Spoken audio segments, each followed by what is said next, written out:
A very good evening to all our viewers. Welcome to Monday's edition of the Evening Review.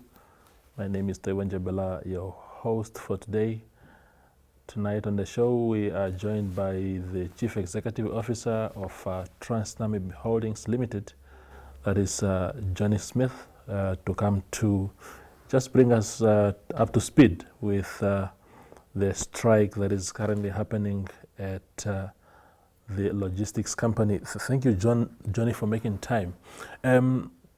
What is the status of this issue now as we speak, as far as the strike is concerned? Yeah, so with respect to the strike, of course, it has started on Wednesday at 12 o'clock. Yeah.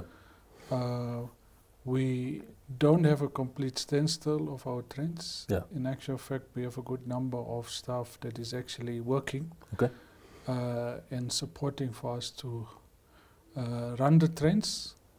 Unfortunately, we had some incidents as from Thursday. Yeah. Of intimidation towards non-striking staff. Okay. And also staff entering the premises and really intimidating the others.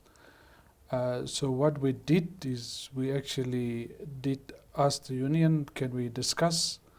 Because as a law-abiding citizen, one has to remain within the law and rules of the country. And for us in terms of the striking rules. So we did have a sit down with the union on Friday afternoon to agree on just clarifying some of the striking rules. And the agreement was that we would then sign that document by yesterday, which was Sunday. Then they came back to us yesterday to say, no, we will sign it by 10 o'clock this morning. Yeah. It's still not signed. So at this stage, we are really concerned about our employees that wants to work and where there are those senses of intimidation and cases of intimidation. So does it mean, Johny, that the operations of the company have not come to a complete standstill? There are still pockets of operations. Yeah. So we do have, at the moment, we actually do have trains running across the country. Okay. Maybe not as many as we should. But we have that support from the staff that is willing to work. But as I said earlier, we had a serious interruption last week, Friday, to the extent that on Saturday most of the trains that we were planning to run, we could not run because our staff that wanted to operate the trains, for example, and prepare the trains for running, they couldn't because they were intimidated. So we also, in the meantime, as from the weekend and today, we had to get extra security personnel in to support us in this. Natal, the union representing your workers, I mean, what kind of attitude are they adopting? I mean, because clearly it's a costly exercise if all your trains grind to a halt. And I mean, you just said that, the rules, at least of the country, and those of the strike ought to be respected. Are they coming to the party? I mean, what is the way forward? What kind of messages are they sending? Since they are not yet, they haven't put the pen on the dotted line. Is it because they are still coming, or they sort of playing hardball, if you like? Yeah, it's difficult for us to say because when you have an agreement, you must remain with your agreement. Absolutely, yeah. And as a company, we are in a difficult financial position, which is a position that personally, on an annual basis, I travel across the country and inform the staff on what is the status of the company. And secondly, with our interactions with the union, we do also provide them a perspective of the financials in terms of where we are. So it's very clear they know where we are. And this is not in the interest of any of the two parties. So for us, we have to follow a process in terms of the law, and this is what we're doing. Yeah. And we remain with that, and we also want them to respect that same law that we have to abide to. Otherwise, we would be forced to go to the next level. Yeah. Well, what would be the next level? The next level is we will have to take the legal sort of avenue in terms of making sure that there is no intimidation towards any of our non-striking workers. We also do not want to see a situation where the employees that want to work feel threatened or they feel insecure to come to work. That is not right. Tell me, Johny, about you spoke about that openness that you have always adopted in terms of the state of the finances of the company. What is the state of what is that state, and what is sort of the background to it? So what one has to understand is that we have to make TransNamib sustainable. Sustainable meaning that we have to develop TransNamib so that TransNamib can stand on its own feet in the long term. What has happened 4 years when I came into or started at TransNamib, for the first 2 years we had good increases in our revenue between 8 and 10%, and that sort of almost started to change the direction in terms of where we supposed to move.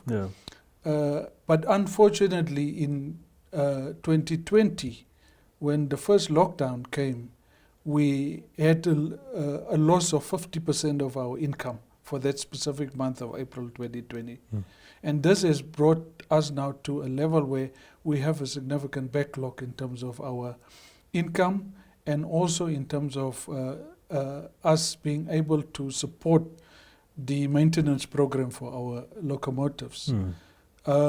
If one looks back at just the year between 2010 and 2017, a period of 7 to 8 years, TransNamib, for example, had on an annual basis, it gave the staff an increase of 6 to 10%. At the same time, every year for those 7 to 8 years, we got a subsidy between 100 and 150 million from government. Then, also for the same period, the company had a loss, accumulated loss of 4 billion Namibia dollars. So how can that be sustainable? So what we're saying is that with the funding that we're going to get for this year from the government in terms of our financial year, we need to use this funding to buy more space, to look at the maintenance program of our other rolling stock, training programs to improve safety, focus on some aspects, critical aspects of the railway. And with this, we have a 9 to 12 month program where we want to upgrade. And through this, it will then allow us in the short term to add more capacity to our existing operations. And then we will be able to start improving and earning more income. So the short to medium term is very critical for TransNamib to improve its current state. Numerically, Johny, if the company was to succumb to these demands of the workers, where would it leave the company financially? Financially, it will just take us into a deeper hole because it will just add to the unsustainability of the company. So we really have to find a way to first create that capacity in the short term, and through that capacity, the picture can change relatively quickly in terms of period. So our business plan itself, that we have to implement a 5-year business plan, it states that within a period of 3 years, TransNamib can actually become profitable, provided that we have the capacity of the rolling stock to do that. Mm. So it is not that we have to wait another 10 years. It's just when we have the capacity, it's easier because then we can run trains because the business is there for us to uptake. Yeah.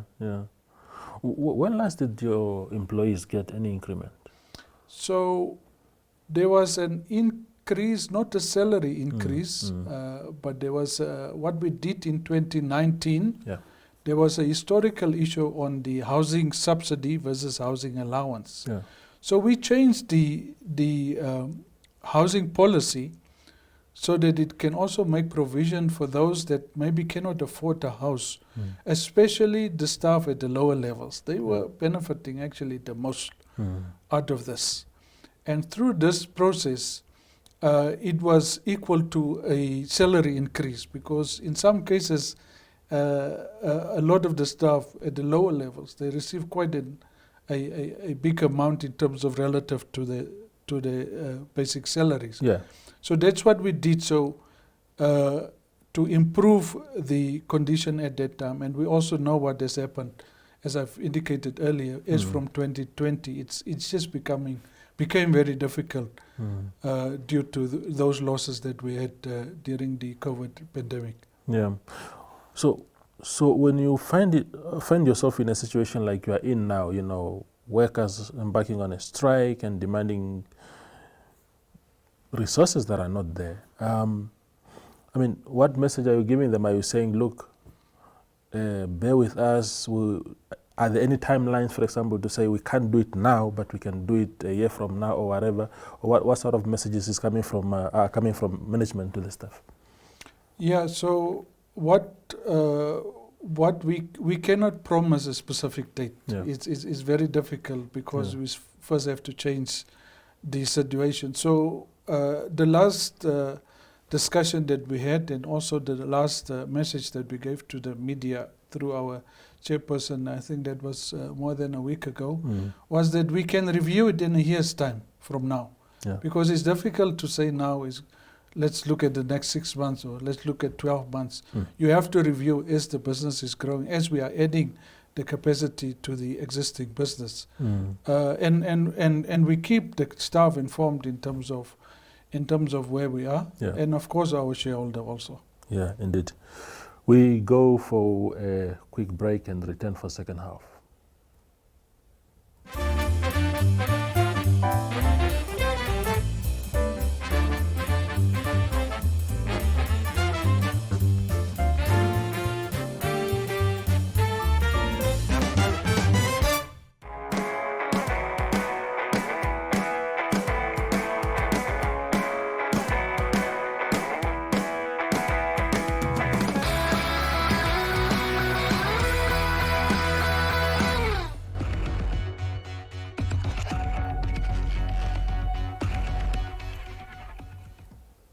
We continue our conversation here on the evening review. Now, Johny, the last week, 2 of your board members tendered their resignations, and a lot of things were said in those letters, which are now a matter of public record. Do you think that a person in your position, you also need a board that is sort of intact, that is cohesive in their duties? I mean, when you have infighting within your board, in what position does it put you as CEO? Yeah, without referring to last week, from a CEO perspective, what is important is that you need solid board support. Yeah. Of course, it goes both ways. Yeah. So for a CEO, what is important is to make sure the necessary information is reported as per board meetings and as per the requirements depending on certain urgent issues. Yeah. We have a very difficult task at TransNamib to develop the company into sustainability. Yes. So what is important is that there needs to be that agreement to ensure that the CEO, together with his executives, and the board works close with each other and are in full alignment. And this is critical in order for the ExCo team to execute what needs to be executed. And within a company like TransNamib, it is even more critical to have that solid support and ensure that that alignment is there in terms of complete alignment, so that one can make sure that you move forward together. Yeah. Well, what has been the attitude of the board to the current situation of the strike? What messages are coming out of the board? We have full support from the board in terms of the current situation. Yeah. I update the board on a daily basis in terms of the progress, and of course also the shareholder on the current situation. And we assess it and make sure that the information get to the required parties or stakeholders, even our clients. Yeah. Again, I know, Johnny, that I'm putting you in a difficult position here, but please bear with me. So there's this, again, in those resignation letters, there was reference to you. Your board chairperson, for example, said in the letter that he cannot preside over a situation where the deputy board member was persistently sort of trying to hound you out of your job. Is your job secure? I mean, are you confident, for example, in your leadership at TransNamib that I'm CEO here, I'm doing my job diligently, and I have nothing to fear, for example? Yeah, I think that's how I've been operating TransNamib for the last 4 years. Yeah. And in terms of if I have concerns or issues, I use the right channels to address those concerns, which I have done in the past. I cannot, for example, go to the media if I'm unhappy. That is not the right process. So what I do, I make sure I follow that process and make sure that it gets through the appropriate channels, and it's being addressed. So for me, is I have signed an agreement with TransNamib about 4 years ago, and I've been executing it for the last 4 years to the best of my capability. And there's a lot of legacy issues that we've been addressing and that we've resolved over these last 4 years. And still some that we're still addressing to resolve, because it will take time really for us to get the company to the required levels that it needs to be. And there was this whole investigation also by Ernst & Young conducted at TransNamib. The details of the outcomes we do not have. I'm hearing, for example, that from your line ministry, my sources in the line ministry say that there's actually nothing substantive against yourself as a person. Do you lose sleep at night because of that report and its content? What I can tell you, I don't lose any sleep at night because of something that I've done wrong, because I haven't done anything wrong. In terms of the report, of course, I can't speak about the report. All that I can say about the report is when we got the request through the ministry and the board at the time when they started with the investigation, we had to provide information, which we did provide. So we did provide information through my office and through the office of the executives and so forth, in terms of what they require.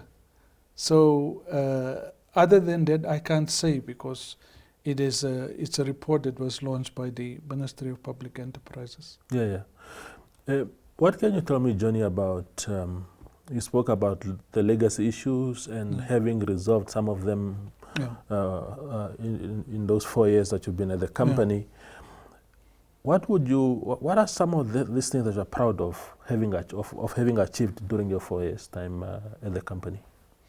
Yeah, so in terms of what we have, it's difficult now because for the first 2 years the revenue actually went up between 2018, 2019, Yeah. and then 2020 came. What I can say is that there's more discipline within the company. Yeah. In terms of, from an operational perspective, Mm. we have basically the same locomotive still than what we had when I started, Yeah. but we are moving more freight per locomotive. So we created a lot of efficiencies. Mm. Our property portfolio, for instance, it was outsourced when I came in. Now it's insourced, and through this, for the last 4 years, or say 3 to 4 years, we've managed to increase the revenue with more than 100% for the property portfolio. In terms of focusing on moving towards an electronic era, there's a lot of systems that we have put in place to improve and to save on printing costs, for example. Our printing bill has went down from 120,000 per month to now I think it's about 30 to 40,000 per month. We have also managed to install a new operating system for operations from a system that was more than 18 years old. So these are some of the improvements that we have done. But I think the major one or the biggest change that we need to do is that we need to fund this organization so that it can have capacity, so that it can start on lending and running on its own feet. As we close this conversation, Johnny, one of the questions, one of the perpetual subjects on everybody's lips for many, many years is the relevance of the company itself. Yeah. People saying, it must be privatized, or put out for a PPP, and people are saying, but with all these liabilities, nobody would want to come to the party. And then you have people who are saying, look, this is a very, very important company to the economy, and therefore you must do everything to keep it alive. How important is TransNamib to the Namibian economy? TransNamib is critical in terms of in terms of transportation. Yeah. So if you look at the two, road versus rail, government has spent 10 times more on road infrastructure than rail infrastructure. That's why we have our roads as number 1 in Africa. So we need to focus on that, also that investment in rail infrastructure. Currently, about 90% of our goods are moving on road. We can see how our roads are congesting. And we need to make sure that we move that to railway so that eventually you move roundabout, one train is equal to about 30 road trucks. So just think that benefit in terms of the reduction in transportation cost eventually will also lead to reduction in consumer prices in terms of products that we import, that we export, for example. So the commodity prices are actually being influenced through that. That's why we need to make sure that investment is done so that we can then support that through the railways. Indeed. Johnny, it has been a pleasure having you on the show. I hope that you find that magic wand to really place the company back on a trail, because you have actually, if I look at the numbers of the first 2 years of your tenure, they were very exciting. Even when you moved completely from road to rail, I think the signals were very, very good, and I just wish you the best to go back to that. God will provide. God will provide. Thank you, Johnny. That is the CEO of TransNamib, Johny Smith, filling us in on the strike currently happening at the company. Thank you for watching.